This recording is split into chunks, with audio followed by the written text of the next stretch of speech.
বাংলাদেশের সংবিধান অনুযায়ী একজন রাষ্ট্রপতির মেয়াদ 5 বছর। মোহাম্মদ শাহাবুদ্দিনের মেয়াদ রয়েছে 2028 সালের এপ্রিল পর্যন্ত। এ অবস্থায় আগামী 12 মার্চ সংসদের প্রথম অধিবেশন বসছে। প্রশ্ন উঠেছে, সেক্ষেত্রে বর্তমান রাষ্ট্রপতিকে নিয়ে ক্ষমতাসীন বিএনপির অবস্থান কি? বিএনপির সূত্র জানিয়েছে, রাষ্ট্রপতি নির্বাচন নিয়ে এখনই কিছু ভাবছে না দলটির সূত্র বলছে, বর্তমান রাষ্ট্রপতি মোহাম্মদ শাহাবুদ্দিনকে শপথে রেখে দেওয়ার পক্ষেই অবস্থান তাদের। রাজনৈতিক বিবেচনায় তাকে অপসারণ না করার নীতিগত সিদ্ধান্ত নিয়েছে বিএনপির হাইকমান্ড। কেন এই সিদ্ধান্ত? সূত্র বলছে, জুলাই সনদ, অন্তর্বর্তী সরকারের বৈধতা এবং আওয়ামী লীগের বিচার সহ বেশ কিছু গুরুত্বপূর্ণ বিষয়ে সিদ্ধান্ত নিতে হবে। এসব বিষয়ে চূড়ান্ত অনুমোদন রাষ্ট্রপতির কাছ থেকে আসবে। তাই রাজনৈতিক স্থিতিশীলতা বিবেচনায় বর্তমান রাষ্ট্রপতিকে রেখে দেওয়ার পক্ষে দলটি। রাষ্ট্রপতি মোহাম্মদ শাহাবুদ্দিন সম্প্রতি এক সাক্ষাৎকারে নিজেই বলেছেন, যদি বিএনপি মনে করে আমি থাকি তাহলে থাকব, আর যদি বলে সরে যাওয়া ভালো তাহলে সম্মানজনকভাবে সরে যাব। তার এই বক্তব্য রাজনৈতিক মহলে আলোচনার জন্ম দিয়েছে।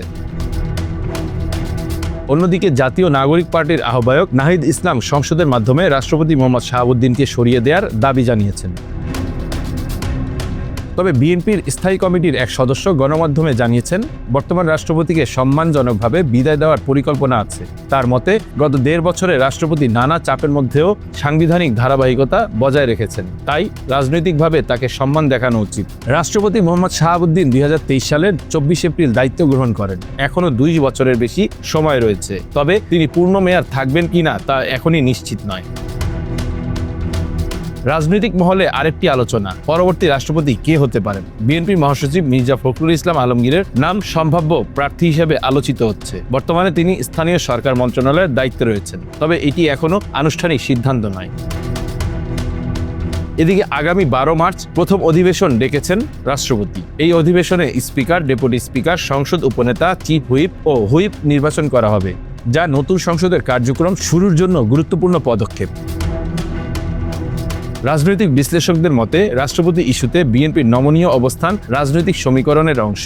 অন্তর্বর্তী সরকার, সাংবিধানিক প্রক্রিয়া এবং ভবিষ্যৎ নির্বাচনের পরিবেশ বিবেচনায় দলটি কৌশলী অবস্থান নিচ্ছে। তবে পরিস্থিতি এখনো পুরোপুরি স্পষ্ট নয়। রাষ্ট্রপতি কতদিন থাকবেন কিংবা ভবিষ্যতে কোনো পরিবর্তন আসবে কিনা সেটি নির্ভর করবে রাজনৈতিক আলোচনা ও সিদ্ধান্তের উপর। Bangla affairs news desk.